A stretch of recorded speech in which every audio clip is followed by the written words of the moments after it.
ونعوذ بالله من شرور أنفسنا وسيئات أعمالنا من يهده الله فلا مضل له ومن يضلل فلا تجد له وليا مرشدا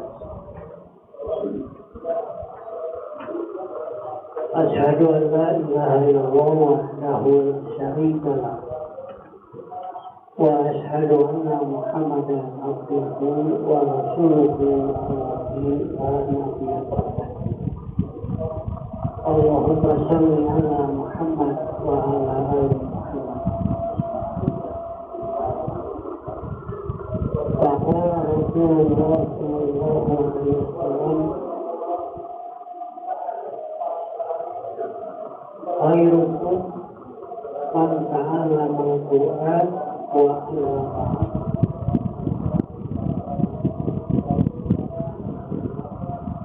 hadirin sidang jemaah yang berbahagia,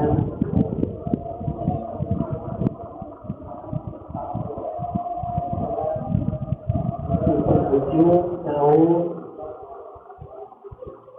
2025 Masehi,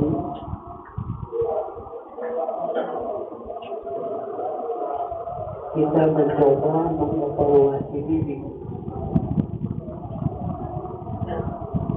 Apa sebaik-baiknya yang telah kita lakukan.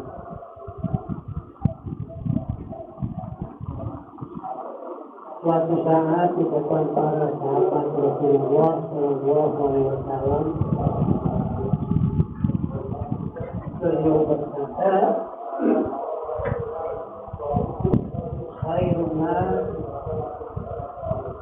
sebaik-baiknya manusia itu adalah maidan fa'umah. Barang siapa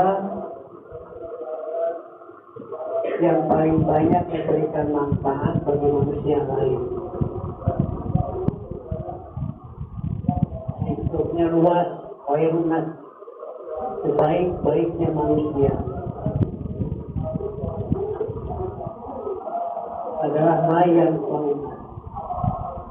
Barang siapa yang lebih banyak memberikan manfaat bagi manusia lain. Nah, mungkin di tahun 2025 kita banyak melupakan, sehingga kehidupan kita tidak terevaluasi mana yang harus kita kerjakan dalam kehidupan kita sehari-hari. Kebanyakan kita melupakan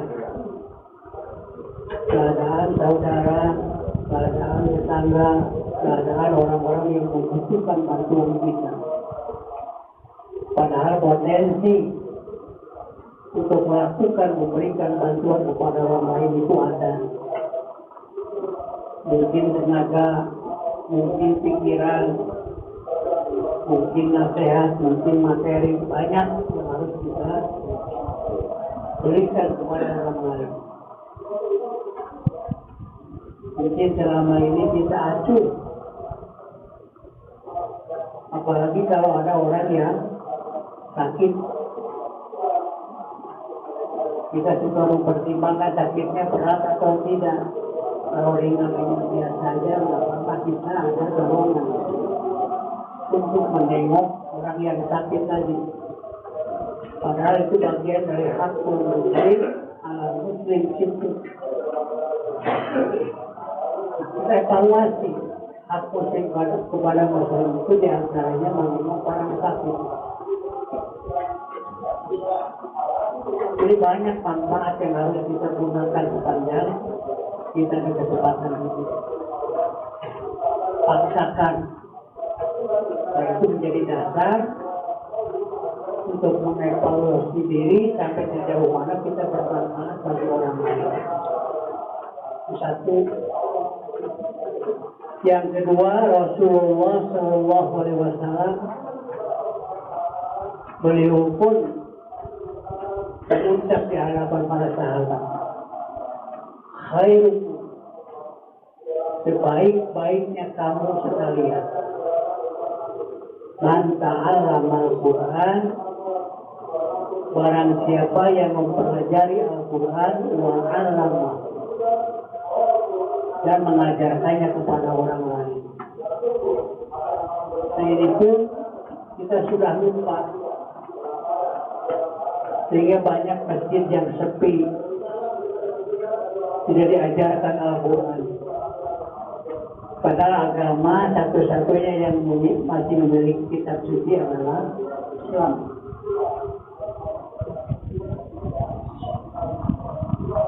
Malah Al-Quran hanya dijadikan sebagai hiasan, disimpan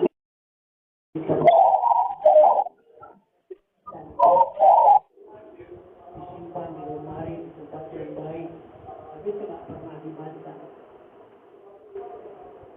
Dekatkan Al-Quran itu dalam kehidupan kita.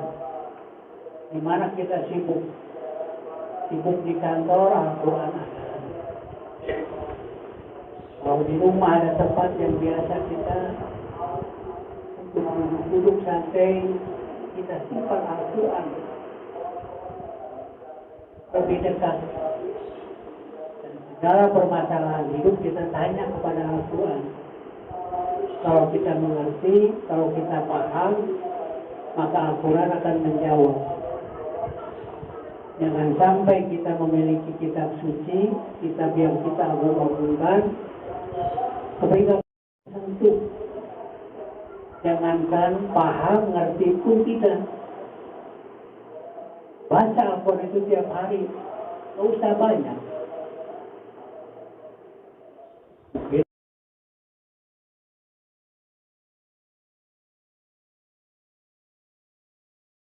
Kalau kita ingin paham, tanya.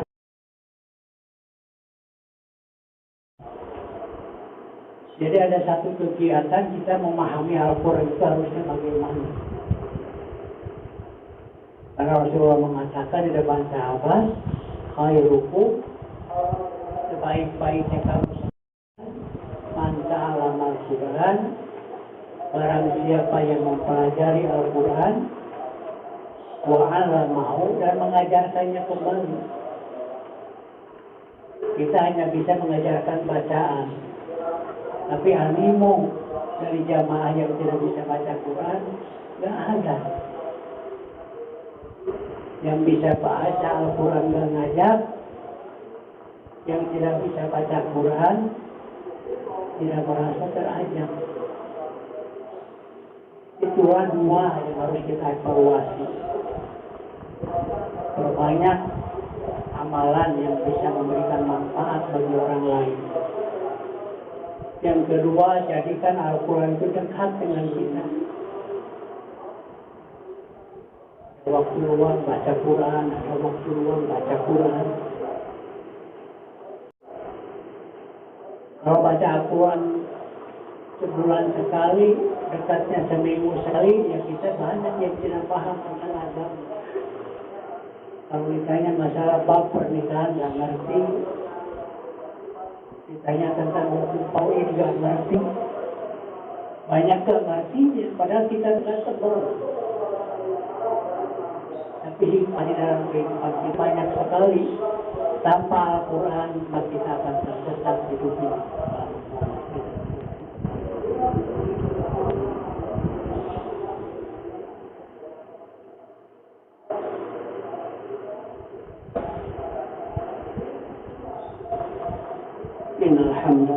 wa ni'mata wa ilahi billahi la syarika lahu wa bidzalika umirtu wa ana minal muslimin. Para hadirin rumah yang berbahagia, coba evaluasi lagi. Masuki tahun 2026 masih. Kalau kita belum bisa belajar,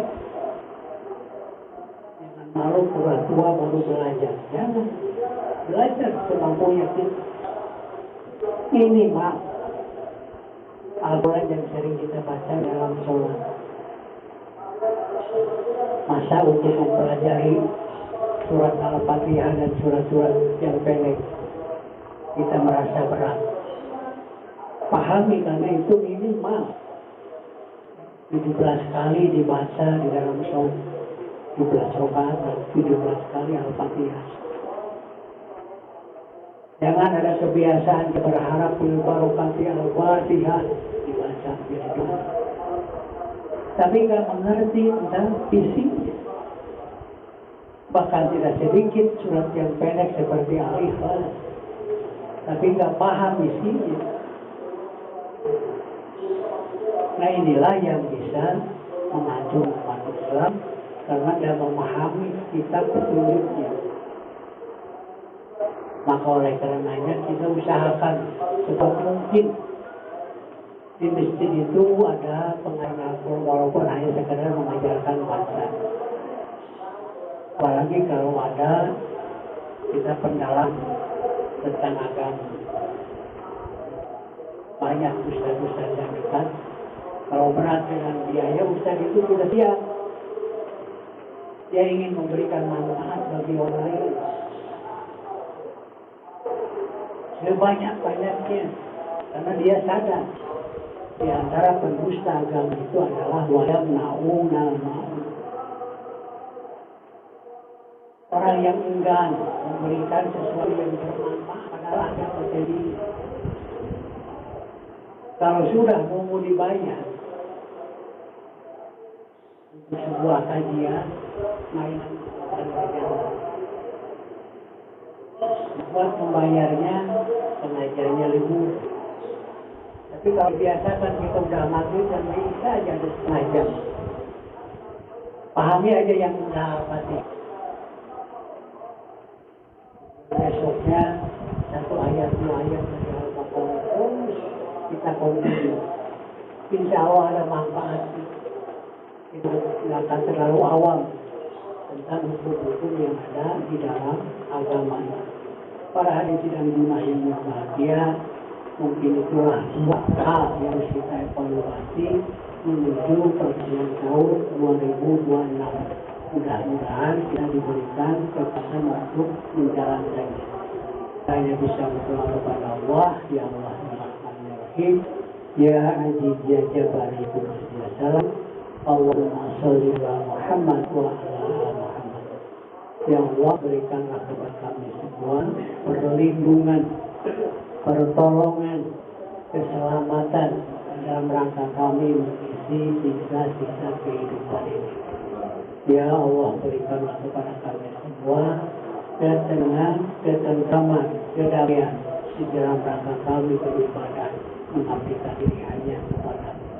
Ya Allah, berikanlah kepada kami semua kesehatan, kesejahteraan, baik lahir maupun batin. Rabbana atina fid dunya hasanah wa fil akhirati hasanah. Benar, subhana rabbika rabbil izzati amma yasifun wa salamun alal mursalin walhamdulillahi rabbil alamin. Aqulu ya wassalamualaikum warahmatullahi wabarakatuh. أشهد أن لا إله إلا الله